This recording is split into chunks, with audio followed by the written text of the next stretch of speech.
Hey guys, welcome back to Pixel Cherry Ninja's channel. In today's video we're going to be looking at the multiplayer aspect of the Analog Pocket, in particular how it works via a link cable with Game Boys. Now I don't have a link cable for an original DMG Game Boy. I do have a few DMG Game Boys, I just don't have the link cables for them, but I do have it for a Game Boy Color.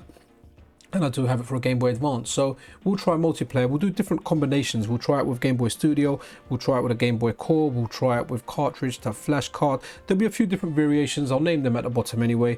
We'll check those out. We'll try some Game Boy DMG games as well via like the Game Boy Color. So stay tuned. Let's just see how well it performs when you're actually doing multiplayer. I don't know if this kind of video has been covered. I didn't actually research it on YouTube. This is just something I wanted to try out for myself. I don't actually know why, I just kind of wanted to do it. So anyway, let's get into this video and let's start some multiplayer tests. Okay guys, so for our first test, we're going to get the original Game Boy, the Game Boy DMG Tetris, whack it in our Game Boy Color, power it on, and we are going to be pairing that up against the GB Studio converted version of Tetris. So we've got Tetris, we're going to run it through GB Studio.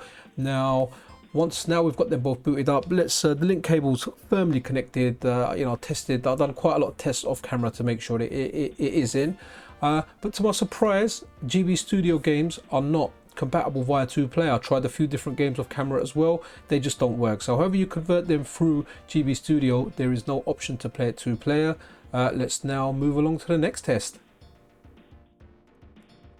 Okay, for our next test now, so we've still got Tetris in the Game Boy Color. We are going to go to the Analog Pocket. We're going to go over to OpenFPGA, and we're going to run the Game Boy Core, and we are going to run Tetris and see if that works. Okay, now Tetris is in. Once we go over to 2-player, okay, can see a bit of an issue here.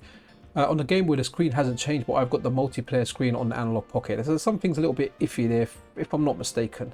Let's try and start the game anyway. Okay, there's an issue there with the Game Boy. Maybe it's the cable. Let's try that again. Okay, let's go for attempt number 2. Booted up Tetris, and so still again it's the same as Tetris card, the DMG Tetris in a Game Boy Color with the Analog Pocket core of the Game Boy running Tetris. I've just pushed in the cables again. One issue that you might find is with the Analog Pocket, you really need to get the cable in there. At least the ones I bought, you know, they've really got to be pushed in there. But here you go, that's working bang on. So Analog Pocket core to an original cart, absolutely no issues. Working really well, provided your cables are in, yeah. For our next experiment, we are going to run the Game Boy Core on the Analog Pocket. And in the Game Boy Color, we're going to insert an EVERDRIVE. Okay, let's get Tetris booted up on this, and I'm confident it's going to work. To be honest, I think most of these things are going to work, but like I said, I just really wanted to try it out.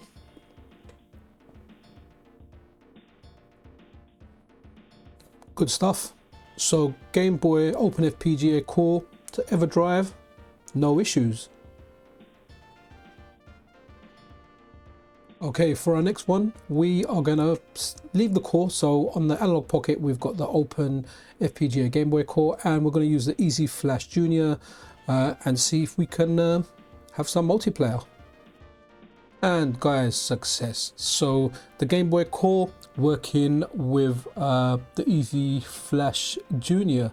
So yeah, good times here. Let me know in the comments as well if you guys have actually tried any multiplayer. I'm definitely going to have some fun with this. At the moment, I don't have anyone with me, so I'm just playing with it myself. Okay, our next experiment, we're going to remain on the core, the OpenFPGA core for the Game Boy.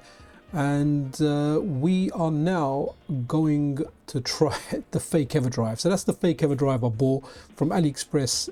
A cheap one is called, I don't know, like Game Color GB or something. It's just a EVERDRIVE clone. But let's see if it can actually, you know, perform in multiplayer. Okay, good stuff. It's working, it's booting. Yeah, man, we're going into multiplayer. So multiplayer compatibility seems to be really good so far.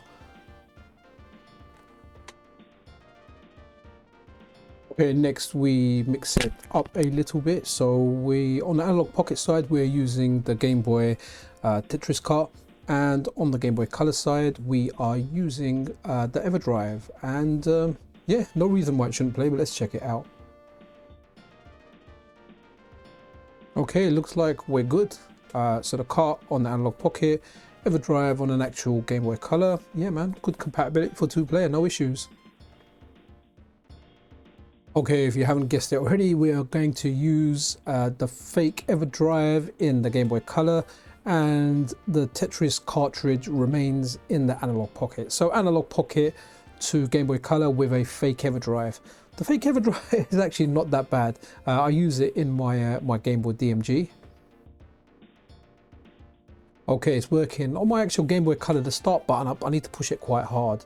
But yeah, it's working anyway. So the cartridge in the Analog Pocket to the fake EVERDRIVE, yeah man, working decent for multiplayer. Plenty of multiplayer fun to be had on this Analog Pocket device with your Game Boys, of course. Okay, for our next one, we are leaving the Tetris game in the Analog Pocket. So the cartridge is in the Analog Pocket, and over on the Game Boy Color, we have the EZ Flash Jnr.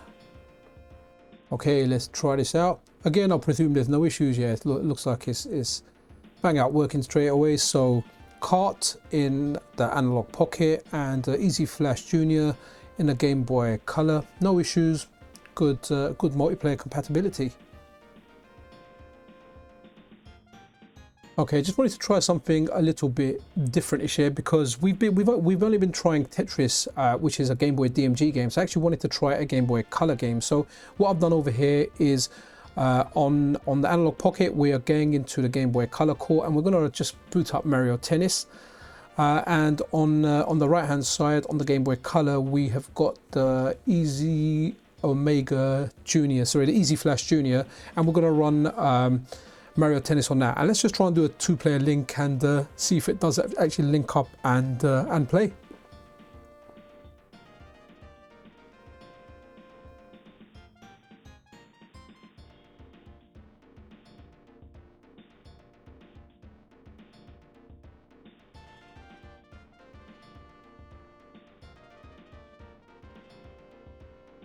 Oh cool, okay, that's working decent. So I'm not going to go through all the Game Boy Color stuff. All the Game Boy DMG stuff works with the Game Boy Color cable I have, and obviously I'm just trying a Game Boy Color game here, and we can see stuff moving on both screens. So we're going to presume that all the tests that we've done for the Game Boy stuff, it's going to carry over to the Game Boy Color. I don't see any reason why it won't. If you have any reasons why, if I've made a mistake there or anything, then let me know in the comments below. But yeah, it looks like Game Boy Color core to Game Boy games on a flash card, and all the other tests we've done should actually have the same results. Okay guys, we are now moving over to the Game Boy Advance. So we finished with the Game Boy Color and the Game Boy DMG stuff. So here we are with the Game Boy. So on the Analog Pocket, we are going to be running the Game Boy Advance core.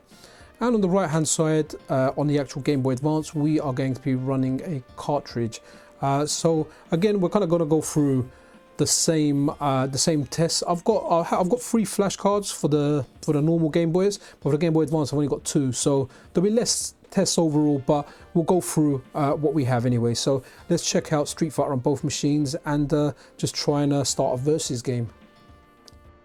Okay, it takes a little bit of time to start up, but we're in. We are in, so some nice Super Street Fighter 2 Turbo revival between the Analog Pocket and the Game Boy Advance. So on the left we are running the OpenFPGA core, and on the right we're running a cartridge on an actual Game Boy Advance.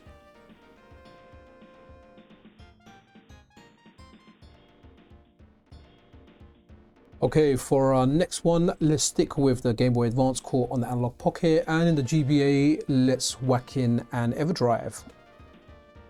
Okay, ready, set, go. It takes a few seconds to start up after you do this part, but here we go. We are in. We are playing some Street Fighter. Okay, awesome stuff. So yeah, let's move on to the next test. Right, for our next test, we are going to try the EZ Flash Omega Definitive Edition. Oh, it's transparent, a bit difficult to see on there, but I think you guys can see it. Okay, let's try and get the multiplayer started. So on the left hand side, GBA Core on the Analog Pocket. On the right hand side, a flash card, the EZ Flash Omega Definitive Edition. And yeah man, it's working good. Yeah man, looking decent. I was supposed to be meeting one of my friends at one point, and we said we're going to play some Street Fighter on our Analog Pockets because he's got his too. Okay, so next up, let's just try flashcards in both devices. So over on the Analog Pocket, we are going to whack in the EVERDRIVE and the EZ Flash Omega Definitive Edition in the Game Boy Advance, and we'll try and do 2-player again. Okay, so once the game's booted up, let's just get into versus. I wonder if it does it quicker when you're doing it off flashcards or anything. Now the time's exactly the same. It does take a few seconds. Yeah, expecting it to go in, and we are in. Cool. Okay, so advantage of obviously using the flashcards is you can actually use analog's filters. So yeah man, that's good compatibility. Okay, just for the sake of it, let's just swap them around. So in the Analog Pocket, we'll take out the EVERDRIVE and we'll put in the EZ Flash Omega Definitive Edition, and in the Game Boy Advance we'll put in the EVERDRIVE, and let's see if it still lets us play 2-player. Again, I'm thinking most of the things it's gonna let us play, but let's check it.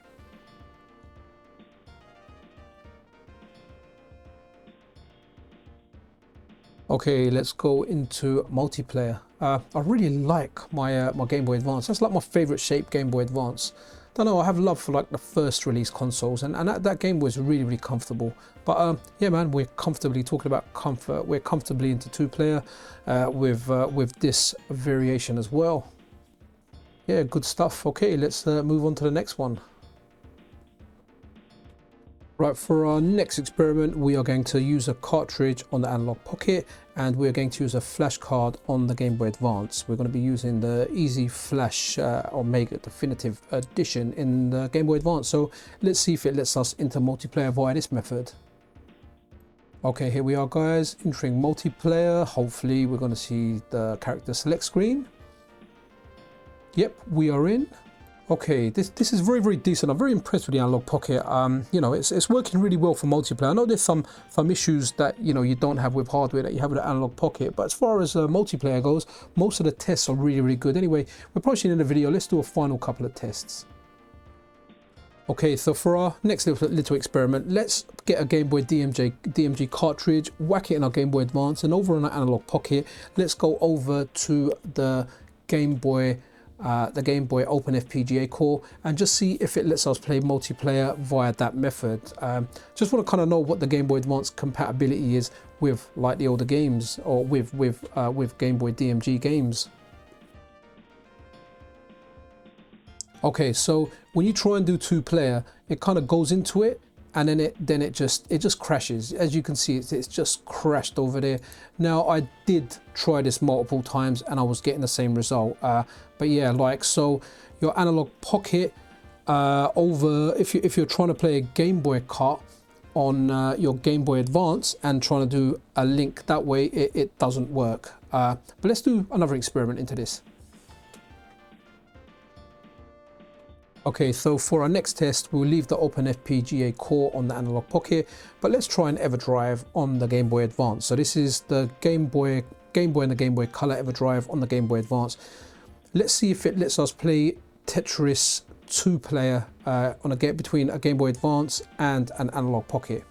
Okay, so we got Tetris booted up. Let's just hit 2-player and see what it does, and bang! It's crashed it again, and that is where it hangs. It just crashes. Whatever test I'll do, it just doesn't seem to work. So yeah, interesting. Okay, so the next thing we will try, we'll whack in the EVERDRIVE into the Game Boy Advance, and we're going to use the Open FPGA Game Boy Color core, and we're going to try to see if we can use this match or this pair to play Game Boy Color games multiplayer. And the game we're going to boot up is going to be Mario Tennis. So let's get into that and see if it actually lets us play multiplayer. Okay, here we have it. I'm not expecting anything positive, but let's have a look. Let's put it to the test and see if we can play Game Boy Color games multiplayer with a combination of an Analog Pocket and a Game Boy Advance and an EverDrive. So no, it's not having it. Nah.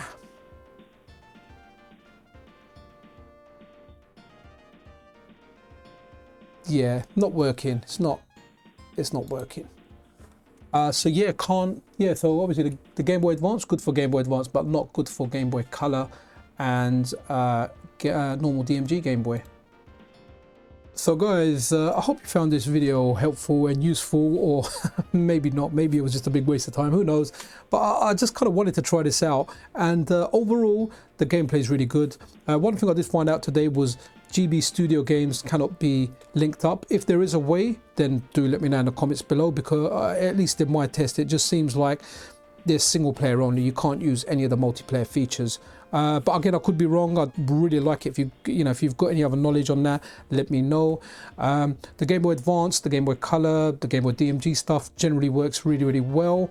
What we did find out was if we're trying to play Game Boy DMG or Game Boy Color games with a Game Boy Advance and an Analog Pocket, it just keeps crashing, it doesn't work. But overall, I have to say, like, the experience is really good. I really liked it. I think, man, like, great multiplayer days. I'm actually hoping to play with another human soon. I'll probably play with my kids at some point. I'll probably have some multiplayer sessions with them. I'll be like, come on, let's do it the old school way. Let daddy show you. I'm probably at some point, if you guys like this video and you want to see it, I'll try and get a link cable for the DMG Game Boy, just to do it directly between my DMG Game Boy and the Analog Pocket. Let me know if you want to see that. But that's really it for this video, guys. If you enjoy the content, then a like and a subscription is super appreciated. Yeah, I'll see you guys around in the next video. Pixel Cherry Ninja out.